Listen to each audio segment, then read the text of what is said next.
ಸಭೆಯನ್ನ ಮಾಡುವುದರ ಜೊತೆಗೆ ಸಾರ್ವಜನಿಕರ ಸಮಸ್ಯೆಗಳಿಗೆ ಜಿಲ್ಲಾಡಳಿತದ ಕಡೆಯಿಂದ ಪರಿಹಾರಗಳನ್ನು ಕೊಡುವಂತ ಪ್ರಯತ್ನ ಕಾರ್ಯಕ್ರಮ ಮತ್ತು ಅದರ ಜೊತೆಗೆ ಅಕ್ಟೋಬರ್ ತಿಂಗಳಿನಲ್ಲಿ ಹಾಸನಾಂಬ ಉತ್ಸವ ಹಾಸನ ಜಿಲ್ಲೆಗೆ ಬಹಳ ಪ್ರತಿಷ್ಠಿತ ಕಾರ್ಯಕ್ರಮ. ರಾಜ್ಯದ ಮೂಲೆ ಮೂಲೆಯಿಂದ ಲಕ್ಷಾಂತರ ಜನ ಬಂದು ಭಾಗವಹಿಸತಕ್ಕಂತಹ ಹಾಸನಾಂಬ ಉತ್ಸವ ಅದರ ಪೂರ್ವ ಸಿದ್ಧತೆ ಸಭೆಯನ್ನು ಕೂಡ ಹಮ್ಮಿಕೊಂಡಿದ್ದೇವೆ. ಹಾಸನಾಂಬ ಉತ್ಸವ ಈ ವರ್ಷ ಅಕ್ಟೋಬರ್ 10ನೇ ತಾರೀಕಿನಿಂದ ಅಕ್ಟೋಬರ್ 22ನೇ ತಾರೀಕಿನವರೆಗೆ ದಿನಾಂಕ ನಿಗದಿಯಾಗಿದೆ. ಕಳೆದ ವರ್ಷ ಸುಮಾರು 20 ಲಕ್ಷ ಪ್ರವಾಸಿಗರು ಭಕ್ತಾದಿಗಳು ಬಂದು ಹಾಸನಾಂಬ ಉತ್ಸವದಲ್ಲಿ ಭಾಗವಹಿಸಿದ್ದಾರೆ, ದರ್ಶನ ಪಡೆದಿದ್ದಾರೆ. ಈ ವರ್ಷ ಇನ್ನೂ ಹೆಚ್ಚಾಗುವ ಸಾಧ್ಯತೆ ಇದೆ. ಇದು ಹಾಸನಕ್ಕೆ ಒಂದು ರೀತಿಯ ಬಹಳ ಗೌರವದ ವಿಷಯ ಮತ್ತು ಪ್ರತಿಷ್ಠೆಯ ಕಾರ್ಯಕ್ರಮ.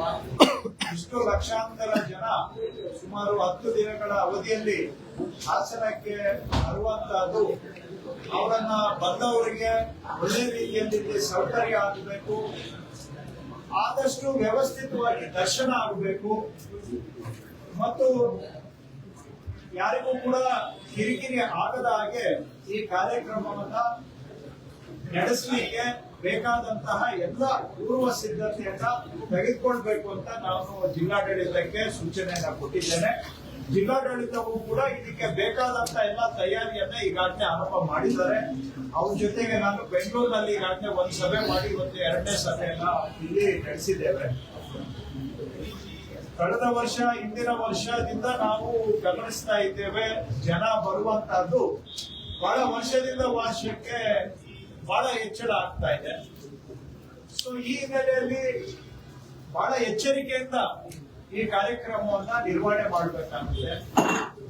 ಯಾವುದೂ ರೀತಿಯಲ್ಲಿ ತೊಂದರೆ ಆಗದ ಹಾಗೆ ನೋಡ್ಕೊಳ್ಳಲು ಭದ್ರತೆಯನ್ನ ಕಾಪಾಡ್ತಕ್ಕಂಥದ್ದು ಒಂದು ಕಡೆ ಆದ್ರೆ, ಬಂದ ಜನಗಳಿಗೆ ಆದಷ್ಟು ಸರಾಗವಾಗಿ ದರ್ಶನ ಆಗುವಂತೆ ನೋಡ್ಕೊಳ್ಳುವಂತಹದ್ದು ನಮ್ಮ ಜವಾಬ್ದಾರಿ ಇದೆ. ಮತ್ತು ಈ ವರ್ಷ ನಾನು ಹೇಳಿದ್ದೇನೆ, ಇಷ್ಟು ಲಕ್ಷ ಜನ ಬಂದಾಗ ನಾವು ಬಂದಂತವರು ಒಂದು ದಿನ ಪೂರ್ತಿ ಬಹುಶಃ ಹಾಸನಲ್ಲಿ ಇರ್ತಾರೆ. ಅವರಿಗೆ ನಾನಾ ರೀತಿಯ ಬೇರೆ ಸಾಂಸ್ಕೃತಿಕ ಚಟುವಟಿಕೆಗಳಲ್ಲಿ ಅವರನ್ನ ತೊಡಗಿಸಿಕೊಂಡು ಅವರ ಭೇಟಿ ಸಂಪದ್ಭರಿತವಾಗಿರ್ಬೇಕು, ರಿಚ್ ಎಕ್ಸ್ಪೀರಿಯನ್ಸ್ ಆಗ್ಬೇಕು ಅವರಿಗೆ. ಆ ಉದ್ದೇಶದಿಂದ ಕೆಲವು ಕಲಾ ತಂಡಗಳನ್ನ ರಾಜ್ಯದ ಬೇರೆ ಬೇರೆ ಕಡೆಯಿಂದ ಕರೆಸಿ ಕೆಲವು ದಿನ ಬೆಳಿಗ್ಗೆ ಆಗಲಿ ಸಾಯಂಕಾಲ ಆಗಲಿ ಕಲಾ ಪ್ರದರ್ಶನಗಳನ್ನ ವ್ಯವಸ್ಥೆ ಮಾಡಿ ಸಾಂಸ್ಕೃತಿಕ ಕಾರ್ಯಕ್ರಮಗಳನ್ನ ಹಮ್ಮಿಕೊಂಡು ಬಂದಂತವರು ಕುಟುಂಬ ಸಮೇತರಾಗಿ ಸ್ನೇಹಿತರ ಸಮೇತರಾಗಿ ಅವರು ಒಂದು ಒಳ್ಳೆ ಅನುಭವವನ್ನ ಪಡೆದುಕೊಂಡು ಹೋಗ್ಬೇಕು. ಆ ರೀತಿಯಾಗಿ ಅವರ ಅನುಭವ ಸಂಪದ್ಭರಿತವಾಗಿರ್ಬೇಕಾದ್ರೆ ಸಾಂಸ್ಕೃತಿಕ ಕಾರ್ಯಕ್ರಮಗಳು, ಅದರ ಜೊತೆಗೆ ಸ್ಥಳೀಯರಿಂದ ತಯಾರಿಸಲ್ಪಟ್ಟ ಉತ್ಪನ್ನಗಳ ಮಾರಾಟ ಮಳಿಗೆಗಳು ಮತ್ತು ಆಹಾರ ತಿಂಡಿ ಅಂಗಡಿಗಳು ಇವೆಲ್ಲವನ್ನು ಕೂಡ ಮಾಡಬೇಕು ಅಂತ ಅವರಿಗೆ ಸಲಹೆ ಕೊಟ್ಟಿದ್ದೇನೆ. ಮತ್ತು ಅವರು ಜಿಲ್ಲಾಡಳಿತ ವತಿಯಿಂದ ಈ ವರ್ಷ ಹೆಲಿ ಟೂರಿಸಂ ಮಾಡಬೇಕು ಅಂತ ಅವರು ಕೂಡ ಒಂದು ಪ್ರಯತ್ನದಲ್ಲಿ ಇದ್ದಾರೆ. ಸೊ ಈ ರೀತಿಯಾಗಿ ಒಟ್ಟಾರೆ ಬಹಳ ಅಚ್ಚುಕಟ್ಟಾಗಿ ಈ ಹಾಸನಾಂಬ ಉತ್ಸವವನ್ನ ಮಾಡುವ ತಯಾರಿಯನ್ನ ಜಿಲ್ಲಾಡಳಿತ ಮಾಡಿಕೊಳ್ತಾ ಇದೆ. ಇದರಲ್ಲಿ ಒಂದು ನಾನು ಎಲ್ಲ ಜನಪ್ರತಿನಿಧಿಗಳಿಗೆ ಮನವಿ ಮಾಡಿದ್ದೇನೆ, ಅವರು ಕೂಡ ಅದನ್ನೇ ಅವರ ಧ್ವನಿನೂ ಅದೇ ಆಗಿದೆ. ಕಳೆದ ವರ್ಷ ಎಲ್ಲಾನು ಚೆನ್ನಾಗಿ ಆಗಿತ್ತು. ಇಲ್ಲಿ VIP ಪಾಸುಗಳು ಯಥಾತತ್ವ VIP-ಗಳಂತೇಳಿ ಬಂದು ಜನಸಾಮಾನ್ಯರಿಗೆ ಅದರಿಂದ ಬಹಳ ಕಿರಿಕಿರಿ ಆಗಿರುವಂತಹದ್ದು ಮತ್ತು ಸ್ಥಳೀಯರಿಗೂ ಕೂಡ ಅದರಿಂದ ಬಹಳ ಹಿರ್ಸುಪುರ್ಸು ಆಗಿರುವಂತಹದ್ದು. ಅದೊಂದನ್ನ ಸರಿ ಮಾಡ್ಕೊಳ್ಳೇಬೇಕು ಅಂತ ಎಲ್ಲ ಜನಪ್ರತಿನಿಧಿಗಳು ಧ್ವನಿಗೂಡಿಸಿದ್ದಾರೆ. ಹಾಗಾಗಿ ನಾನು ಜಿಲ್ಲಾಡಳಿತಕ್ಕೆ ನಾನು ಸಲಹೆಯನ್ನ ಕೊಟ್ಟಿದ್ದೇನೆ. ಈ ದಿನ ಪೂರ್ತಿ VIP ಗಳಿಗೆ ಪಾಸುಗಳನ್ನ ಕೊಡುವಂತದ್ರಿಂದ ನಿಜವಾಗಿ ಸಾರ್ವಜನಿಕರಿಗೆ ಬಹಳ ಅದು ಅಗೌರವ ಆಗುತ್ತೆ ಮತ್ತು ಅನಾನುಕೂಲ ಆಗುತ್ತೆ. ಹಾಗಾಗಿ ಅನಿವಾರ್ಯ ಇದ್ದಂತ ಪ್ರಸಂಗದಲ್ಲಿ ದಿನದಲ್ಲಿ ಒಂದು 2 ಗಂಟೆ ಅಥವಾ 3 ಗಂಟೆಗೆ ಮಾತ್ರ ಈ ಗೋಲ್ಡ್ ಕಾರ್ಡ್ ಅಂತ ಅವ್ರು ಏನ್ ಮಾಡಬೇಕು ಅಂತ ಹೊರಟಿದ್ದಾರೆ. ಅದಕ್ಕೆ ದಿನದಲ್ಲಿ ಒಂದು 3 ಗಂಟೆ ಮಾತ್ರ ಸಮಯ ನಿಗದಿ ಮಾಡಬೇಕು, ದಿನ ಪೂರ್ತಿ ಬಿಡಬಾರದು ಅದಕ್ಕೆ.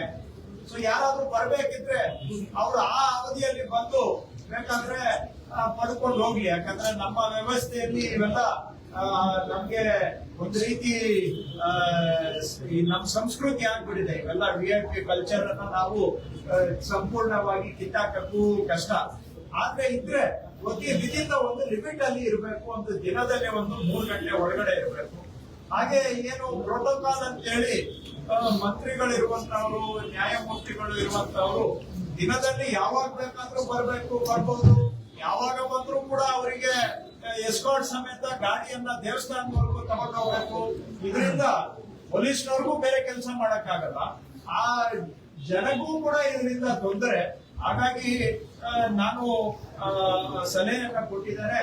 ಅದಕ್ಕೂ ಕೂಡ ಈ ಪ್ರೋಟೋಕಾಲ್ ಅಂದ್ರೆ ಮಂತ್ರಿಗಳು, ಶಾಸಕರು ಮತ್ತು ನ್ಯಾಯಮೂರ್ತಿಗಳು ಈ ತರ ಅದಕ್ಕೆ ಮೇಲ್ಪಟ್ಟಂತವ್ರು ಬರುವಾಗ ದಿನದಲ್ಲಿ ಅದಕ್ಕೂ ಒಂದು 2 ಗಂಟೆ ಮಾತ್ರ ನಿಗದಿ ಮಾಡಿ, ಆ 2 ಗಂಟೆಯಲ್ಲಿ ಮಾತ್ರ ಅವರಿಗೆ ಸೌಲಭ್ಯ ಮಾಡಿಕೊಡ್ತಕ್ಕಂಥದ್ದು.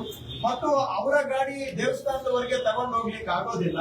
ಅವ್ರಿಗೆಲ್ಲಾದ್ರೂ ಒಂದು ಲೊಕೇಶನ್ ಅನ್ನ ಫಿಕ್ಸ್ ಮಾಡಿ ಅವರ ಸ್ವಂತ ಗಾಡಿಯಲ್ಲಿ ಅಲ್ಲಿಗೆ ಬಂದು ಅಲ್ಲಿಂದ ನಮ್ಮ ಗವರ್ಮೆಂಟ್ ಒಂದು TT ಗಾಡಿಯನ್ನ ಅರೇಂಜ್ ಮಾಡಿ ಅದರಲ್ಲಿ ಕರ್ಕೊಂಡು ಬಂದು ದರ್ಶನ ಮಾಡಿಸಿ ವಾಪಸ್ ಕರ್ಕೊಂಡು ಹೋಗಿ ಅವರ ಗಾಡಿಯವರೆಗೆ ಬಿಡ್ತಕ್ಕಂತಹದ್ದು ಒಂದು ಸಲಹೆಯನ್ನ ಕೊಟ್ಟಿದ್ದೇನೆ. ಸೊ ಜಿಲ್ಲಾಧಿಕಾರಿಗಳು, SP ಅವರು, CO ಅವರು ಎಲ್ಲ ಅಧಿಕಾರಿಗಳು ಕೂತ್ಕೊಂಡು ಈ ಸಲಹೆಗಳನ್ನ ತುಲನೆ ಮಾಡಿ ಅದನ್ನ ಅನುಷ್ಠಾನಕ್ಕೆ ತರೋದ್ರ ಬಗ್ಗೆ ಇನ್ನೊಂದು 4-5 ದಿನದಲ್ಲಿ ಅವರು ಕೂಡ ತೀರ್ಮಾನ ತಗೊಳ್ಬೇಕು ಅಂತ ಹೇಳಿದ್ದಾರೆ. ನಾನು ಮನವಿ ಮಾಡ್ತೇನೆ, ದಯವಿಟ್ಟು ಬೇಕಾದ್ರೆ ಟೈಪ್ ಹೋಗುದು ಕೇಳ್ಕೊತೀವಿ, ದಯವಿಟ್ಟು ಸಾರ್ವಜನಿಕರಿಗೆ ಆದ್ಯತೆ ಕೊಡುವಂತಹದ್ದು ಆಗ್ಬೇಕು. ಹಾಸನ ಉತ್ಸವದಲ್ಲಿ ನಾವು ಬರೀ VIP ಪ್ರೋಟೋಕಾಲ್ ಅಂತ ಹೇಳ್ಕೊಂಡು ಕೂತ್ಕೊಂಡ್ರೆ ಆಯ್ತು, ಅದಕ್ಕೂ ಅವಕಾಶ ಕೊಡೋಣ, ಇಲ್ಲ ಅಂತಲ್ಲ. ಆದ್ರೆ ಒಂದು ಲಿಮಿಟ್ ಆಗಿರ್ಬೇಕು. ರಾತ್ರಿ 12 ಗಂಟೆಗೆ ಬಂದ್ಬಿಟ್ಟು ನನಗೆ ಪ್ರೋಟೋಕಾಲ್ ಕೊಡಿ ಅಂತ ಕೇಳುವಂತಹದ್ದು ಇವೆಲ್ಲ ಮಾಡಕ್ ಹೋದ್ರೆ ಜಿಲ್ಲಾ ಅಧಿಕಾರಿಗಳು ಕೂಡ ಅವರು ಮನುಷ್ಯರೇ, ಅವರಿಗೂ ಒಂದು ಗೌರವವಾಗಿ ನಾವು ನಡೆಸ್ಕೋಬೇಕಾಗುತ್ತೆ. ಹಾಗಾಗಿ ಅದಕ್ಕೆ ಅವಕಾಶ ಮಾಡ್ತೇವೆ ನಾವು, ಪೂರ್ತಿ ಇಲ್ಲ ಅಂತಲ್ಲ, ಬಟ್ ಅವರು ಕೋಆಪರೇಟ್ ಮಾಡಿ ಆ ಟೈಮ್ ಅಲ್ಲಿ ಬರ್ಲಿ. ಉದಾಹರಣೆಗೆ ಪ್ರೋಟೋಕಾಲ್ ಅಂದ್ರೆ ಮಿನಿಸ್ಟರ್ಸ್ ಆಗ್ಲಿ, ಜಡ್ಜಿಗಳಾಗ್ಲಿ ಬೆಳಿಗ್ಗೆ 11 ಗಂಟೆಯಿಂದ 1 ಗಂಟೆ ಒಳಗಡೆ ಬಂದ್ರೆ ಅವ್ರಿಗೂ ಕೂಡ ದರ್ಶನ ಮಾಡಿಸುವಂತ ಕೆಲಸ ಮಾಡೋಣ. ಅದಕ್ಕೆ ಏನ್ ಬೇಕೋ ಸವಲತ್ತು ಮಾಡೋಣ. ಅದನ್ನ ಬಿಟ್ಟು ದಿನದಲ್ಲಿ ಯಾವ ಇಷ್ಟ ಬಂದ ಗಳಿಗೆಯಲ್ಲಿ ಬಂದ್ರೆ ಎಂಟರ್ಟೈನ್ ಮಾಡೋದು ಕಷ್ಟ ಆಗುತ್ತೆ. ಯಾಕಂದ್ರೆ ಸಾರ್ವಜನಿಕರಿಗೆ ನಾವು ಆದ್ಯತೆ ಕೊಡಬೇಕು. ಅದನ್ನ ಬಿಟ್ಟು ನಾವು ಬೇರೆಯವ್ರಿಗೆ ಆದ್ಯತೆ ಕೊಡ್ತಾ ಇದ್ದೇವೆ, ಕೊಡೋಣ. ಆದ್ರೆ ಒಂದು ಲಿಮಿಟ್ ಅಲ್ಲಿ ಇರ್ಬೇಕು, ಎಲ್ಲರೂ ಸಹಕರಿಸಬೇಕು ಅಂತ ನಾನು ಕೇಳ್ಕೊಳ್ತೇನೆ. ಇದಕ್ಕೆ ಜಿಲ್ಲೆಯ ಜನಪ್ರತಿನಿಧಿಗಳು ಕೂಡ ಇಲ್ಲ, ಇದಕ್ಕೊಂದು ಡಿಸಿಪ್ಲಿನ್ ತರಲೇಬೇಕು ಅಂತ ಅವರು ಹೇಳಿದ್ದಾರೆ. ಯಾಕೆಂದ್ರೆ ಸಾಮಾನ್ಯ ಜನ ಮಾತುಗಳು ಹೇಳೋದಕ್ಕೆ ಶುರು ಮಾಡಿದ್ರೆ ಅದು ಯಾರಿಗೂ ಕೂಡ ಗೌರವ ತರೋದಿಲ್ಲ. ಮತ್ತು ಏನಾಗುತ್ತೆ, ಜನಗಳ ತಾಳ್ಮೆಗೂ ಒಂದು ಇತಿಮಿತಿ ಇರುತ್ತೆ. ಅದನ್ನ ತುಂಬಾ ನಾವು ಪರೀಕ್ಷೆ ಮಾಡಿದ್ರೆ ಜನ ತಾಳ್ಮೆ ಕಳ್ಕೊಂಡ್ರೆ ಯಾವುದೇ ಕಾರ್ಯಕ್ರಮವನ್ನ ಅಚ್ಚುಕಟ್ಟಾಗಿ ನಾವು ನಿರ್ವಹಣೆ ಮಾಡೋದಕ್ಕೂ ಕೂಡ ಆಗೋದಿಲ್ಲ. ಹಾಗಾಗಿ ಸ್ವಲ್ಪ ಸಣ್ಣ ಪುಟ್ಟ ಬದಲಾವಣೆಗಳನ್ನ ಮಾಡಿಕೊಂಡು ಈ ವರ್ಷ ಇನ್ನಷ್ಟು ಒಂದು ಕಲ್ಚರಲಿ, ಸಾಂಸ್ಕೃತಿಕವಾಗಿ, ಸಂಪದ್ಭರಿತವಾಗಿ ಈ ಹಾಸನ ಉತ್ಸವವನ್ನು ಮಾಡಬೇಕು ಅನ್ನುವಂತಹದ್ದು ನಮ್ಮ ಸಂಕಲ್ಪ ಇದೆ.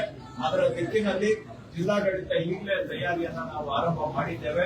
ಅದನ್ನ ಅಚ್ಚುಕಟ್ಟಾಗಿ ಎಲ್ಲರೂ ಸೇರಿ ಜನಪ್ರತಿನಿಧಿಗಳು, ಜಿಲ್ಲೆಯ ಎಲ್ಲ MP ಅವರು, MLAಗಳು, MLCಗಳು ಅವರೆಲ್ಲರ ಸಹಕಾರದಿಂದ ಆದಷ್ಟು ಇದನ್ನ ಯಶಸ್ವಿಯಾಗಿ ಮಾಡುವಂತ ಪ್ರಯತ್ನವನ್ನ ಮಾಡ್ತೇವೆ.